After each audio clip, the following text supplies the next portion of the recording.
perkiraan umum lah ya, kalau di Jawa itu kan ada istilahnya pantura, pantai utara. Pantura itu kan dia lebih condong ke daerah yang memang pantai utara, dia lebih condong ke sana pantura. Jadi dia jalannya itu emang lebih condong ke arah pantai laut utara, bukan laut selatan. Sementara Megatrust itu sisinya bukan pantai utara, sisinya pantai selatan atau laut selatan Jawa. Sehingga zona Megatrust lebih cenderung atau berhadapan langsung dengan pesisir pantai yang sebelah sini. Nih, jadi kayak misalnya yang di Jambi, tadi ada yang nanya Jambi gimana Bang? Jambi dia tidak berhadapan langsung dengan zona Megatrust. Batam juga tidak berhadapan langsung. Kepri juga tidak berhadapan langsung. Gitu ya. Sumatera Selatan juga tidak berhadapan langsung, apalagi Sumatera Selatan yang nanti arahnya ke Kota Palembang. Tapi kalau untuk Sumatera Selatan yang arahnya dekat-dekat ke perbatasan dengan Sumatera Barat, berbatasan dengan Lampung, maka dia agak sedikit. Ini batas provinsi nih, batas provinsi Sumatera Selatan, ini Sumatera Selatan, ini Lampung, ya. Ini yang garis-garis ini tuh, yang ini justru ini Bengkulu. Oke. Nah, karena dia tidak berhadapan langsung dengan zona Megatrust, sehingga relatif lebih aman atau risikonya menjadi kecil untuk di sini. Oke ya. Nah kalau gitu, ya Jawa Tengah jadi lebih aman.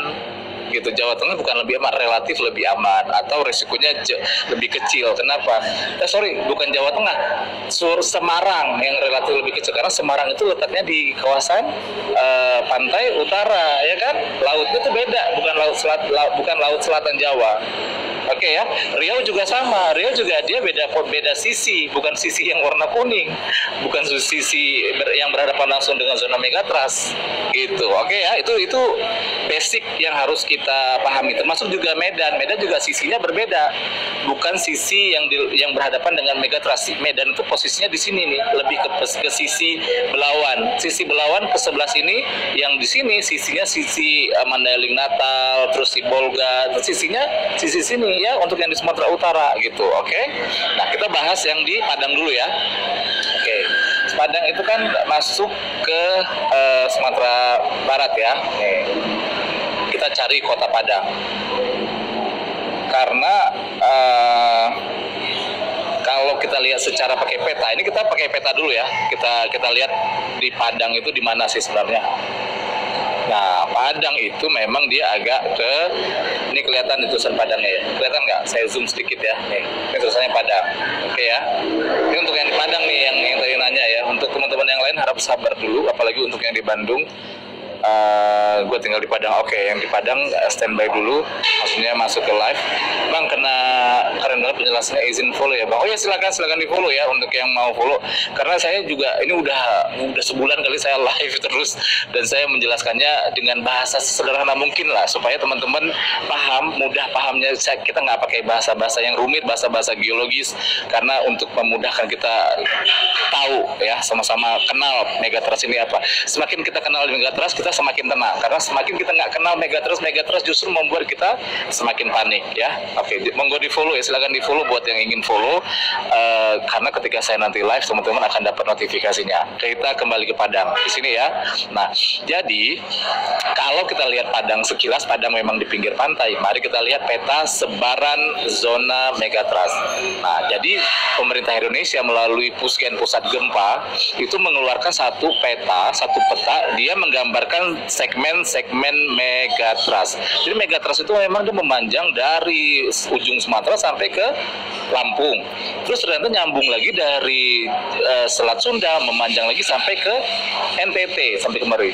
Panjang. Nah, tapi sebenarnya kalau kita lihat pakai yang tadi garis kuning, itu kesannya seolah-olah kayak menyatu gitu kan, kayak menyatu gitu ya, kayak nggak ada garisnya gitu, kayak nggak ada garis putus-putus. Faktanya sebenarnya mereka ini terbagi-bagi, terpisah-pisah menjadi segmen-segmen gitu. Nah, ini segmen-segmennya. Jadi dia kotak-kotak yang biru ini adalah segmen-segmennya. Segmen ini diberi nama sesuai dengan nama tempat atau sesuai dengan daerahnya.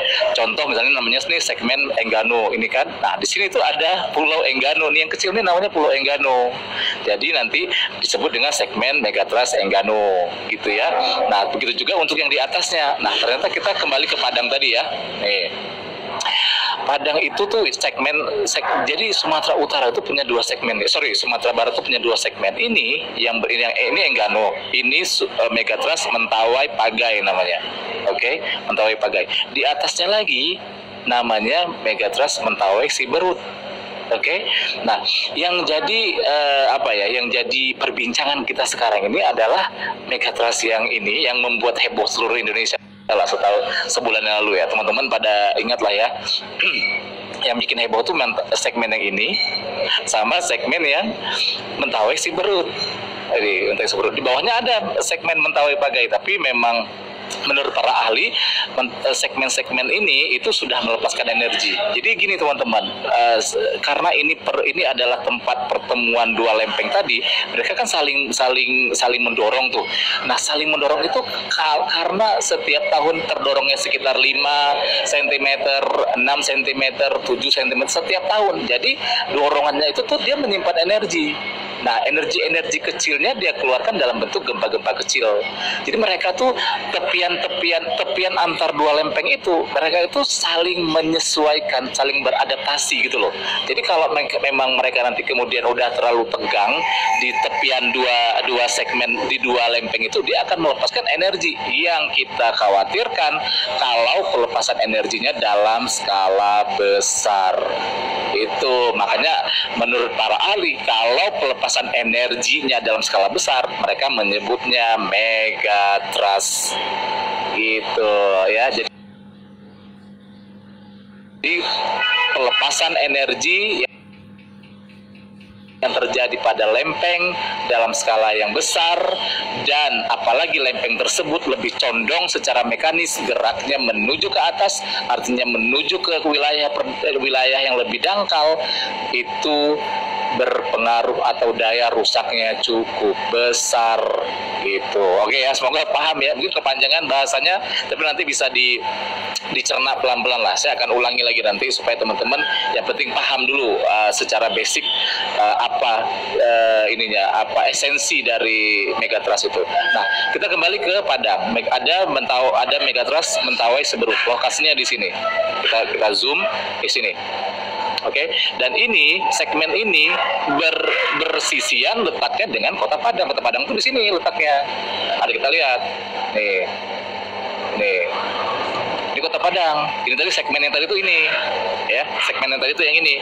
Nah, segmen yang ini kalau dia melepaskan energi, nah kalau jadi harap dicatat baik-baik karena dia belum ada jaminan akan melepaskan energi tanggal sekian, hari sekian. Itu nggak ada, itu mustahil. Tidak ada satupun orang yang bisa memprediksi kapan akan terjadi pelepasan energi. Jadi kalau ada yang bilang waspada bulan sekian, waspada tahun sekian akan ada pelepasan, itu bohong semua tuh. Nggak ada yang bisa prediksi. Ahlinya nggak ada yang bisa prediksi. Apalagi kita yang orang masyarakat umum yang hanya tahu hal-hal basic ataupun hal-hal dasar tentang Megatrust kayak saya ini. Saya kan bukan ahli, saya bukan peneliti, saya hanya entusias, orang-orang yang sangat berantusias untuk melihat gejala alam khususnya untuk Megatrust ini. Nah, kalau dia melepaskan energi, katakanlah pelepasan energi di dalam segmen tadi ya, kita kembali ke peta ini. Nah, ini jaraknya tuh bisa ratusan kilometer ini dalam kotak ini sebenarnya. Kalau the real ukurannya, ini jaraknya bisa dalam ratusan kilometer. Nah, kita nggak pernah tahu dia akan melepaskan energi karena tadi udah saling mendorong kan. Tadi kan saling mendorong tuh lempengnya ya. Kita nggak tahu titik mana dia akan melepaskan energi. Nggak ada alat yang bisa memprediksi juga gitu. Makanya manusia hanya bisa membuat skenario, kalau di sini gitu. Kalau itulah yang disebut dengan skenario terburuk, skenario yang kita buat. Kalau dia melepaskan energi misalnya di sinilah titik ini ya, karena masih dalam segmen kan. Ini segmen yang di dekat dengan Kota Padang, karena Kota Padang tuh di sebelahnya, di sini kan. Kota Padang tuh di sini. Gitu ya, karena ini laut nih, ini kawasan samudra, sementara ini udah Sumatera nih. Petanya memang agak hitam putih ya, nggak berwarna. Jadi mungkin teman-teman ini tentu beneran laut. Iya, ini kita pakai yang gambar yang ini ya, di sini ya. Ini Kota Padang. Ini tadi kotak tadi itu di sini, kotak segmen tadi ya. Kalau pelepasannya terjadi di sini misalnya ya, ini kan laut nih, dan ini udah daratan Sumatera. Nih saya zoom out sedikit ya. Ini kota Padang. Kalau pelepasan energinya di sini, maka wilayah-wilayah yang berdekatan dengan tempat pelepasan energi tersebut, apalagi kalau kategorinya megatrust, maka wilayah tersebut akan merasakan gempa gitu. Nah, kalau kita berbicara megatrust, berbicara gempa megatrust, maka menurut para ahli untuk megatrust itu skalanya bisa di atas 8, sekian. Jadi kalau gempanya di kisaran 5 atau di kisaran 6 skala Richter itu belum kategori megatrust, belum kategori gempa megatrust. Gempa megatrust itu sudah kategorinya 8 ke atas, 8,1, 8,3, 8,5 sampai 9. Itu kategorinya megatrust. Sehingga yang dikhawatirkan kalau pelepasan energinya dalam skala megatrust, artinya pelepasan energinya dalam skala magnitudo atau 8,5 skala Richter, 9, gitu ya. Mudah-mudahan nggak terjadi ya. Mudah-mudahan nggak terjadi pelepasan energi sebesar itu. Maka wilayah-wilayah yang berdekatan dengan segmen tadi, segmen yang dalam kotak tadi loh. Nih, di dalam segmen ini dia berpotensi merasakan gempa yang cukup besar. Semakin dekat dengan epicentrum titik pusat gempa, dia akan semakin terasa goyangnya. Semakin jauh, dia akan semakin mengecil gitu. Oke? Nah, kita misalnya simulasikan atau kita ibaratkan misalnya di Padang, pelepasannya misalnya yang segmen ini pelepasan energinya